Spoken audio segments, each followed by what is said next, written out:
What's up, YouTube? I'm Mike. Today I'm back with another interesting take on relationships. I apologize if I don't have my usual energy. I'm not feeling very good today. So I'm going to try my best to get this content out in a respectable manner. Today what we're talking about is marriages, relationships, and fidelity.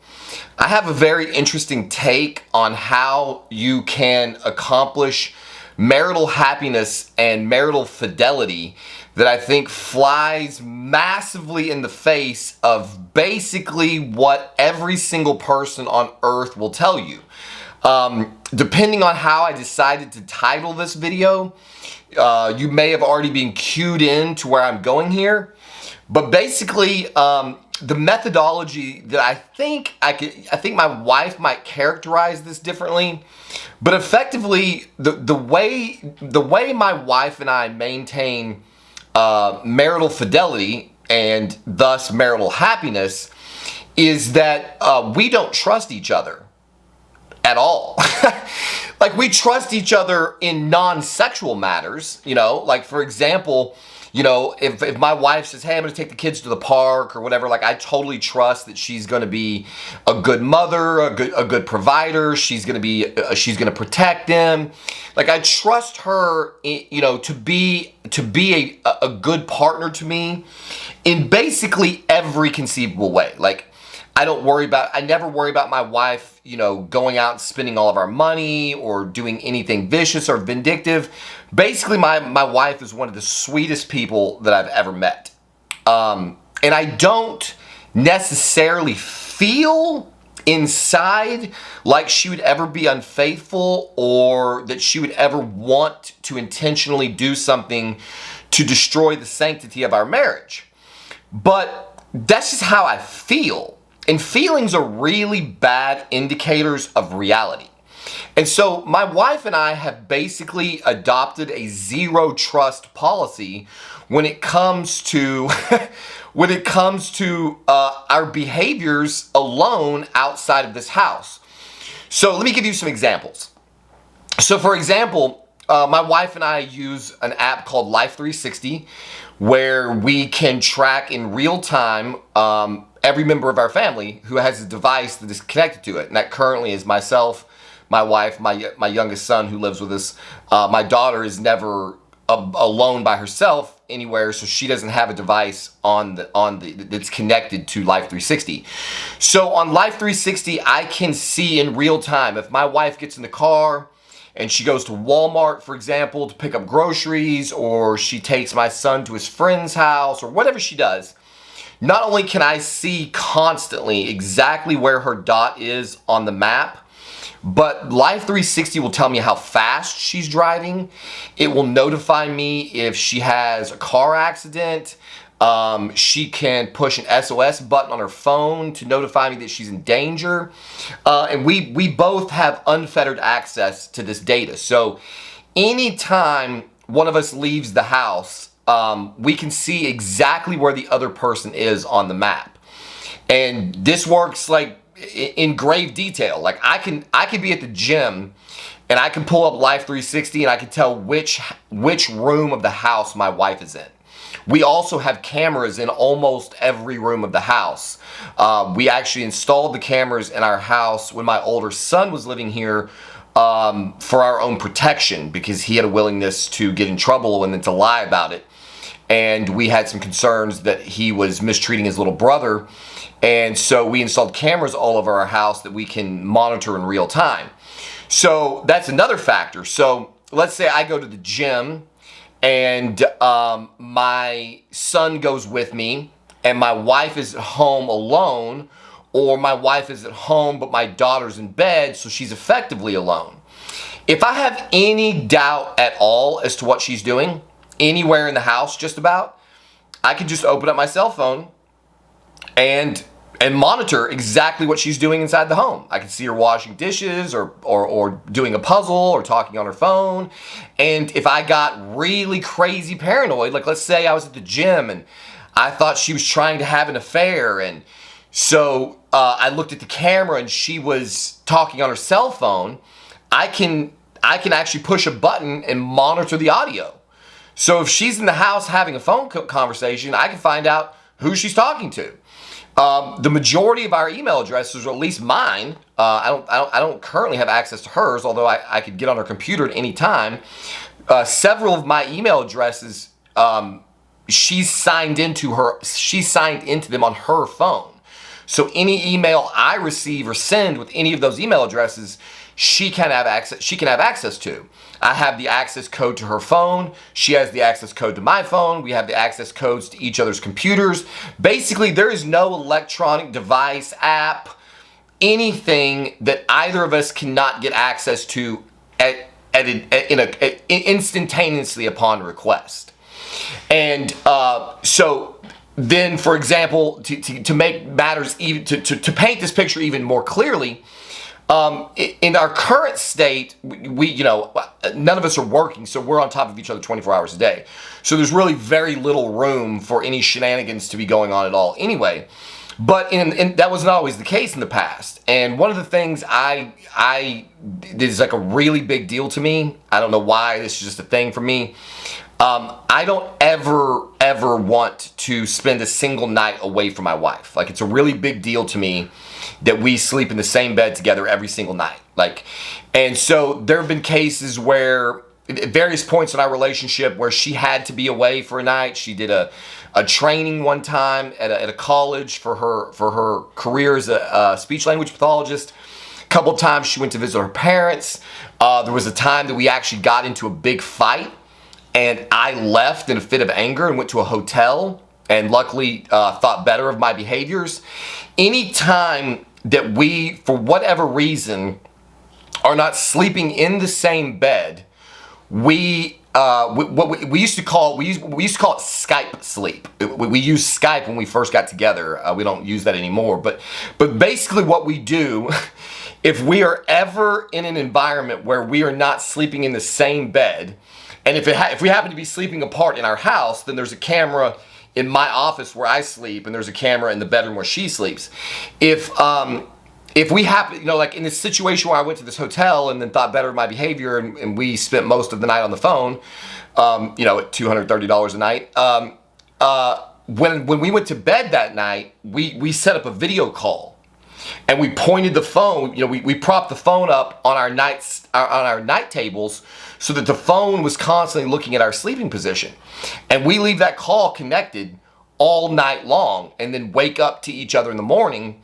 Or she wakes up, she leaves her call connected until I wake up, so we can literally see exactly where our where each other are, and exactly who's in the bed, and exactly what's going on. There is never a moment in either of our lives. I mean, it's an extremely rare case where one of us is completely off the grid at any given time. And so what this creates is a situation where it is extremely difficult to cheat on your partner. And so a lot of people are probably listening to this going, oh my God, this is fucking craziness. The key to a happy, fulfilled, faithful marriage is not trusting your partner. And I say that kind of tongue in cheek. I don't really think that she's going to do anything. But we have created a network of devices to make it nearly impossible for one of us to do something without sending off a pretty big signal. So if suddenly I started unsharing my location, this would probably lead to a divorce. The second half, aside from the big brother constant monitoring that goes on in our homes, when you don't trust your spouse, it causes you to not take them for granted. So I never imagined to myself that my wife is beyond cheating, because the reality is she had an affair on her ex-husband to get with me. When I met my wife, she was married to another man. So clearly she has the capacity to be wooed away by another man. And if she did it to him, then she could do it to me.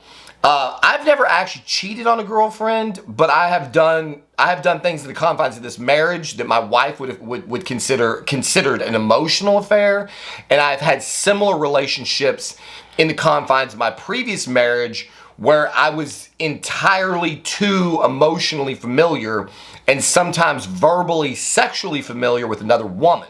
Now, these relationships were never physical in any way, but they really don't need to be something that's detrimental to your marriage. And so if you have if you view your wife like I do in this extreme negative, and I know that it's overblown, but I don't allow myself to believe that my wife is not capable of getting up to some scandalous shit in the bathroom at Walmart or in the fucking parking lot in the car or anywhere. I never take her happiness and her needs for granted. And so when you have this very negative view of your partner, at least this is how it works for me, I try to go out of my way to make sure that because I don't trust my wife to make good decisions, that no other man could possibly offer her anything that I'm not offering.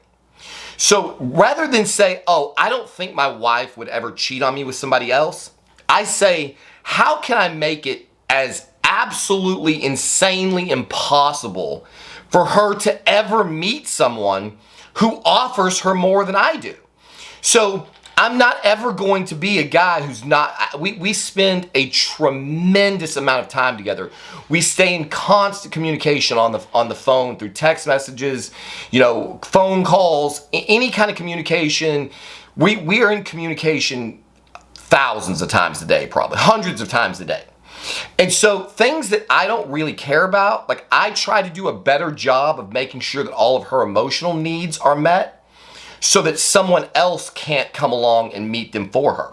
I go out of my way to make sure all of her sexual needs are met so that no other man could possibly come along and offer her something that I don't. I try to make sure that all of her financial and security needs are met in such a way that it would be very hard for her to find any kind of competition. I basically go down the list of all of the things that I know are important to her, and I make it my goal in life to be the absolute best provider of all of those things that she will ever come into contact with.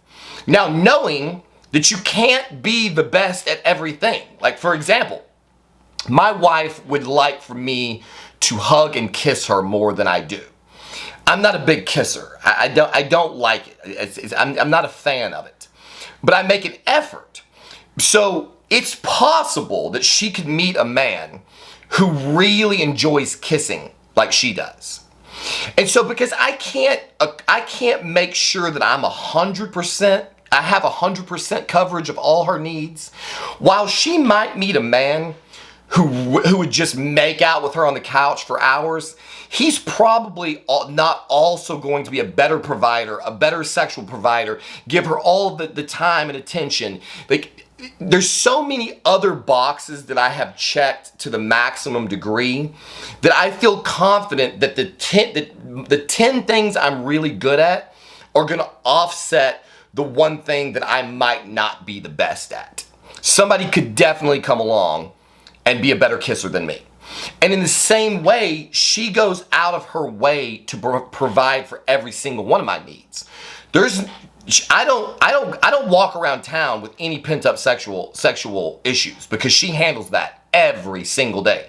She has told me no to sex once or maybe twice, 3 times in our marriage, and that was only in the midst of a really ugly fight where no one in their right mind would expect their partner to suddenly be like, yeah, let's have sex after you've just been screaming and yelling and throwing shit and knocking holes in the walls. So like, she never lets me go out on the town with any pent-up sexual interest. She's never not going to be a shoulder to cry on. There's never going to be a person who's more supportive, more available, more willing to take care of me, clean up after me. No one's going to be a better mother. No one's going to be more available. Like all of the conceivable things, like she tries all the crazy sexual shit that I wanted to do. When she was not really terribly excited about OnlyFans, she was like, hey, if this is something you want to do, I'm down for trying it. We kind of worked our way into it. You know, I bought a fishing boat. She didn't like to fish, but she's like, fuck that. I'm not going to let him be out there by himself for fucking 6 hours a night, you know? And so, you know what? She got on the boat. She learned to fish. She learned to enjoy it. When I first started going to the gym, that was time that we were not spending together. And sometimes, at one point it was 2 hours a day, 6 days a week. And guess what? She got in the gym. And now we go to the gym together. Like, she always finds a way to make sure that she's meeting all of my needs. So if at any point I decided, fuck this, I'm leaving my marriage, my God, I've got an incredibly tall order to fill.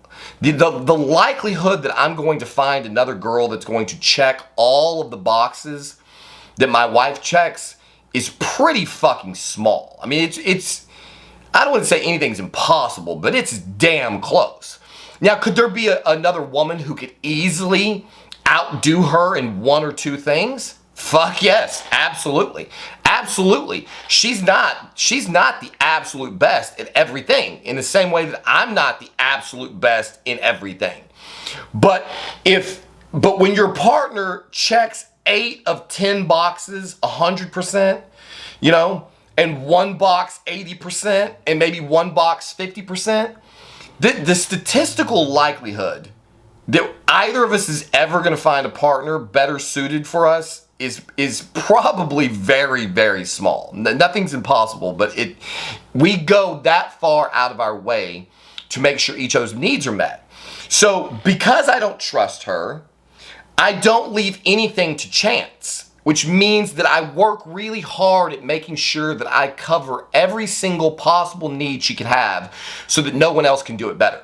Because she doesn't trust me, she makes sure that she covers every single one of my possible needs so that no one could do it better. We don't allow, like the rule on Discord is, we don't take private messages from members of the opposite sex. We don't DM, we don't engage personally with members of the opposite sex. We don't have friends of the opposite sex, because that has been a problem in our marriage before. And so my wife has no problem letting me know, because I'm a man and I want to chase, and there's rules that I want to bend, and I have tried to bend them or excuse them, and she'll be real quick to go, nope, we're not doing that. That's not what we agreed to. And so there used to be this saying that this guy I used to work with, a good buddy of mine, I won't give his full name on this video, but his first name's Randall. He used to say all the time, trust but verify. Trust but verify. And in a way, that maybe is a better way of describing the situation we have here.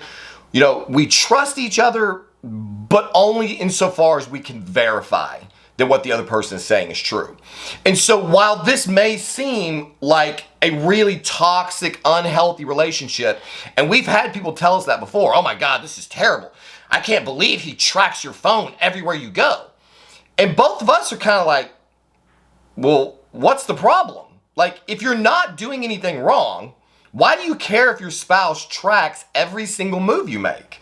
What do you possibly have to hide if you're not doing anything wrong? I think the people that have a problem with this kind of behavior are people who know they would be in a world of shit if they had to share their locations because they're up to no good. My text log is open to her at any time. Her text log is open to me at any time. And what this does is it helps to prevent some of the negative self-talk that we all have in the confines of our relationship from ever getting too far out of control. One night she had a dream. She had this crazy bad dream. I forget what I was even doing in the dream, but it scared her enough. I think she thought I was talking to someone or something, talking to an ex maybe. I can't remember what it was. She thought I was doing something. And she woke up in the middle of the night. She couldn't sleep. She's laying there thinking about it. And instead of laying there all night, worrying about it or waking me up and starting an issue. She just got up in the middle of the night while I was asleep, picked up my phone, got right into my phone, got into all my social media accounts. Oh, I think she thought I was talking to a particular girl. She got into all my social media accounts and she looked and was able to verify without me being, see, I wasn't even able to do anything to hide, because I didn't know she was being insecure. I didn't know she was in my phone. This is as transparent a situation as you're gonna get. So I'm dead ass asleep. She gets in my phone. She starts going through my Facebook, my Instagram, all my social media accounts, and check to see if I had any communication with this girl. And not only had I not had any communication, but she could see that I had this girl blocked on all of my social media accounts. So right then and there, there's no reason for her to continue to fucking spiral. There's no reason for her to continue to worry that something's going on and get all worked up. And then she wakes me up and now we're having this whole discussion and, we're dead ass tired the next day, can't take care of our kids. She was able to just immediately get access to the information she needed to put herself at ease. The same exact thing happened to me, I think, of like a month or two before that, where I had this crazy dream that she had been having this secret online relationship with this guy, and that I had caught her, and in my dream I had caught her, and I said, no, what are you doing? That's against the rules. Like, you can't be talking to this person. She's like, okay, no problem. And I said, I want you to delete all of the contact you've had with this person. And she's like, okay, no problem. This is happening in the dream. And then I kind of go out of the room in the dream and I come back and she's still deleting. And then I go out of the room again and I come back and she's still deleting. And I'm like, what the fuck is going on? And in the dream, I realized, like, my God, this was not like a little couple of sentences here and there. They were having like a full-blown online relationship. I woke up mental. And so, same thing. Got her phone, her laptop. I was able to go through, see if she was FaceTiming, fucking text messaging, Instagramming, Facebooking, look for any signs or symptoms that there was anything prophetic about my dreams. Because some people think that, some people believe they have prophetic dreams. I have had dreams that, maybe this is a fallacy of causation and correlation, but I've had dreams where I thought somebody was getting up to something and then I confronted them and they were. And when you have that experience happen, that makes you more than a little wary of having repetitive dreams about the same thing. Sometimes it feels like, your subconscious is trying to tell you something.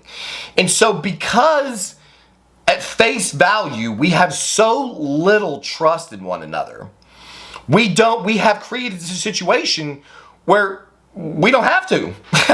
We don't have to trust each other. You don't have to trust your partner when you know every single fucking solitary move that they make. Now, there could come a day where this is going to get tested. But like, even when I worked at my previous employer at Sunbelt Material Handling, where I did have a relationship that my wife considered to be an emotional affair, I certainly agree that my behavior was totally inappropriate. And if she had done the same thing to me, I'd probably be locked up right now. We had an environment now where I had to continue to go to a job and be in close proximity to the person that I had been misbehaving with. So that requires a tremendous amount of trust on the part of my wife that I'm really not going to continue to engage in this behavior.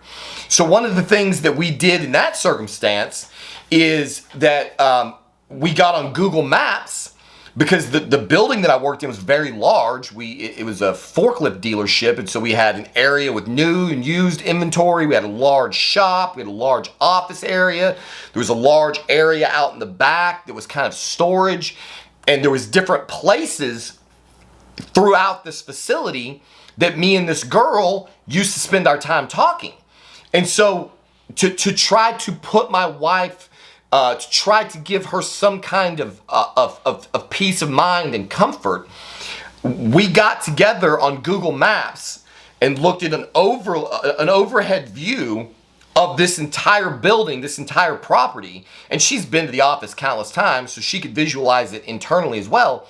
And so I explained, like, if you're looking at this top-down map, this is where everything is. So when you pull up Life 360, if you have any concerns about what I might be doing at work, you can pull up Life 360 and you can see where my dot is. So if my dot's down here in the left-hand corner and I'm pacing around, I'm likely on a phone call with a customer. If my dot's here, then I'm doing this. If my dot's there, I'm doing this.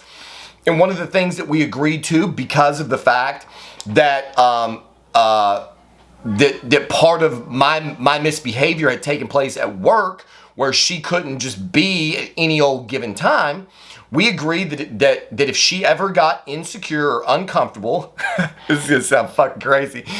If she ever got insecure or feeling untrusting about what I might be doing at the office, she could fucking video chat me, and I would pick up the video chat immediately, even if I was on a phone with a customer or something. Like if she sent me a video chat, that was like emergency. I need to take this call, and so then I could accept the video chat and spin 360 degrees around from my current position so she could see exactly where I was standing and what I was doing. So if I said, hey, I'm over here, pacing back and forth between the forklifts, trying to sell a forklift, or I'm out back, I'm a pacer. That's the thing. I never took phone calls at my desk. The second my phone would ring, I'd be sitting at my desk, I would immediately go outside of the sales office, because I'm loud and I'm aggressive and I'm disturbance to everyone around me, and I have foul language, and so I would never take phone calls in the office. And so that way she could be assured that if I said I was pacing around in the new equipment area on the phone with a customer, that's what I was actually doing, and not out there talking to this girl that I shouldn't be talking to. So that's the degree that we would go to try to assuage each other's natural insecurities, because I don't give a shit how great your relationship is. I don't give a fuck how much you think you can trust your partner, how much you know your partner. At the end of the day, people are people, and they make mistakes, and they're swayed by other people. I mean, the entire purpose of social media is about influencing other people's behaviors. One of the things that I've been learning with my experimentation with oxytocin is that oxytocin is a tricky little fucking chemical.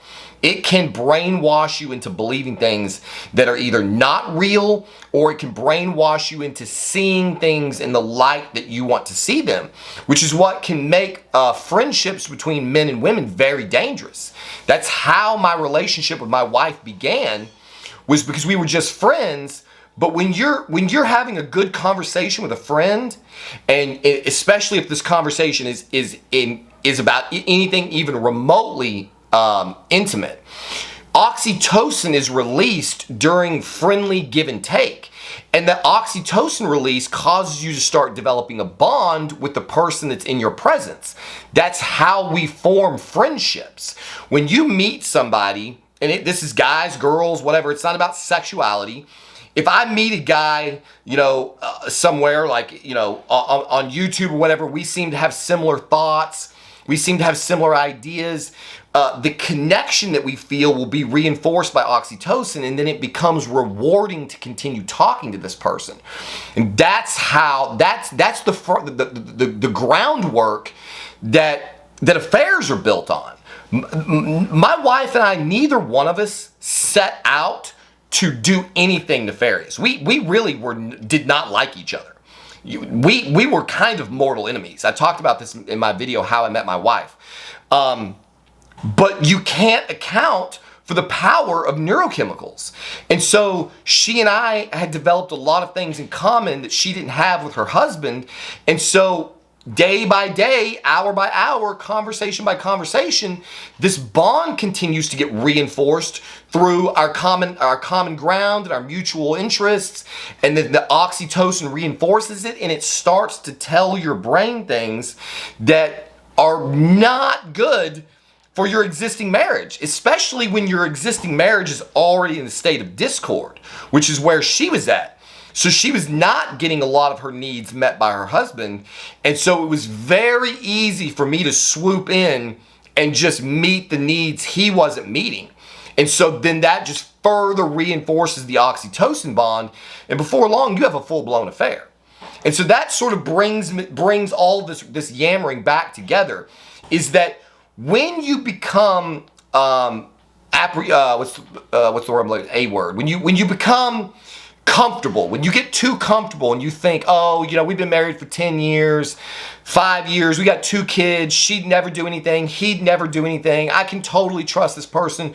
When you get to that state, what's my word I'm looking for with it? I don't know. There's a word that means that you've become too comfortable, basically. When you get, complacent. If you become too complacent, and you think that your partner's beyond reach by somebody else, you are lying to yourself. We are all susceptible to cheating. No one is impervious to infidelity. No one.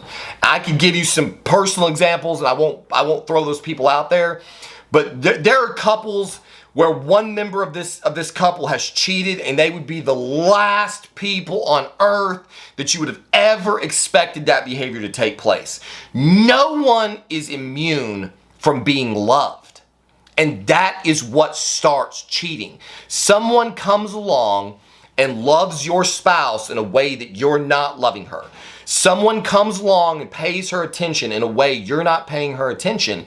And that can lead to very unfortunate circumstances. So if you go out of your way to meet every single one of your partner's needs, and then you trust but verify their whereabouts and their behaviors through all of the different things that our technological world provide, you will have the framework for, a relatively impenetrable marriage. Now, this doesn't mean that it's not gonna, that you can't end up getting divorced. My wife and I had terrible fucking fight 4 days ago.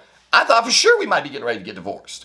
You can, that's the thing. That's the whole point of this. You can go from having like 8 consecutive months of marital bliss and be ready to execute this person with inside of fucking 12 hours. It's that the relationships are that fucking volatile. It's not just ours. I promise you it's not. And so you never know what's right around the corner. And when things go bad, when you have this proven history of, I know where this girl has laid her head every single night for the past 9 consecutive years. I have contact of every place she goes, how fast she drove, what route it took her to get there, how long she was parked out in front of my son's friend's house. Did she go to the front door of the house? How long was she at Walmart? Was she ever in a place in Walmart that doesn't sell groceries? Like if you're a paranoid kind of person, you think, my spouse might be getting up to some, what if she's sleeping with the stock boy in the back room? Well, I can tell where her fucking dot is at Walmart. I can tell if she goes into the bathroom for too fucking long and be like, hey, taking a shit? What's going on here? It sounds crazy, but nobody in this fucking marriage is cheating. We live in relative bliss the majority of the time, and we don't spend a whole hell of a lot of time having to worry or think or ponder what the other person's doing because we know at all times. And so, I don't know, maybe I'm going to get fucking annihilated in the comments. There's going to be a bunch of people telling me all the reasons why this is the single most unhealthy marriage you could possibly have. You have to trust your partner. If you have no trust for your partner, you have nothing. I would love to hear somebody explain why what we're doing is like, find the fault in this behavior where you trust and love and go out of your way to take care of every single one of your partner's needs, but you can feel free to invest purely because you're never having to wonder whether you're making a bad investment. If I didn't have the ability to track my wife, if she didn't have the ability to track me, and she started having lots of doubts and concerns about what I was doing, and then she started having to wonder whether I was lying or telling the truth about conversations I had or what my whereabouts were, that is going to lead to far more problems because it's going to make it hard for her to continue to truly invest in all of my needs when there's a part of her that feels like I might not be worthy of her time and investment.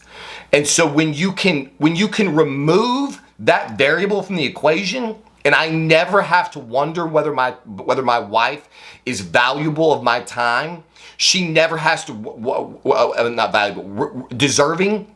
we never have to wonder whether each other are deserving of the commitment that we've made, then it makes you a hell of a lot more free to completely invest in your partner, and it makes it a lot easier to navigate those times where those evil voices in your head try to convince you of something, or your insecurities pop up. And that's a major factor when you're in a relationship with hormone manipulation, because the trend paranoia can cause me to think some crazy shit.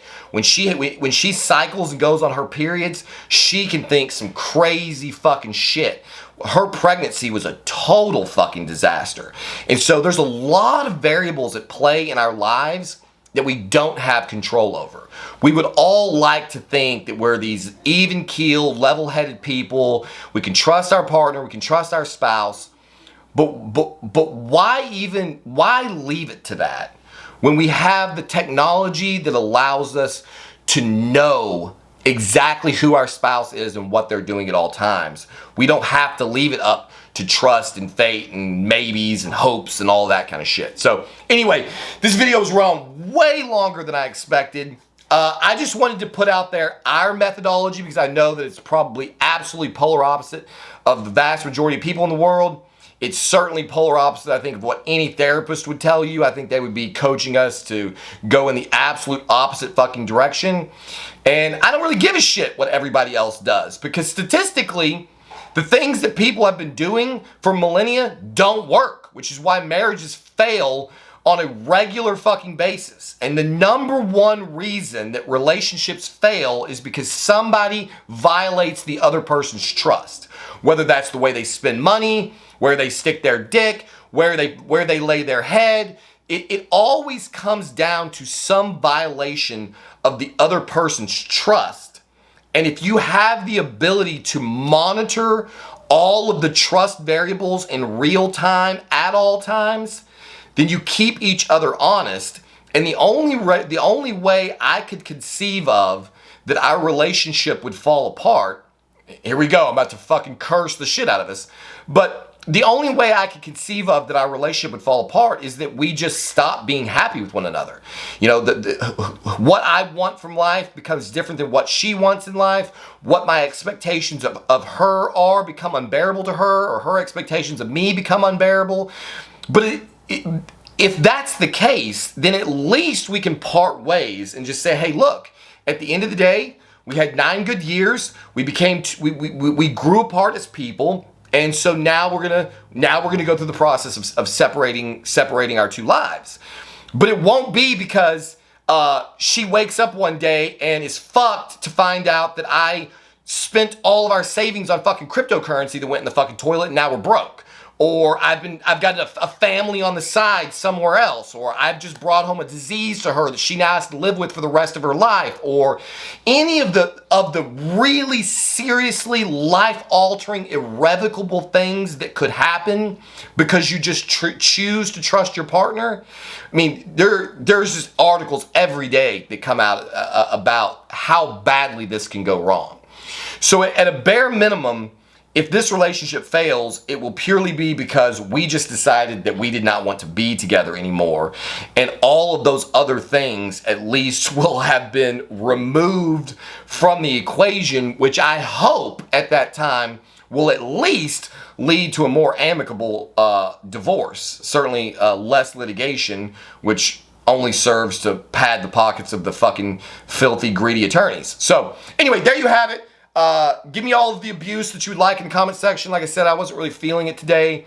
There were some conversations taking place in my Discord last night and this morning that, again, just caused me to lose all hope for the steroid side of this channel. It just feels like I'm absolutely spinning my wheels. So I decided to switch gears and talk about a different topic. So there you have it. As always, thank you for watching, and we'll see you on the next one.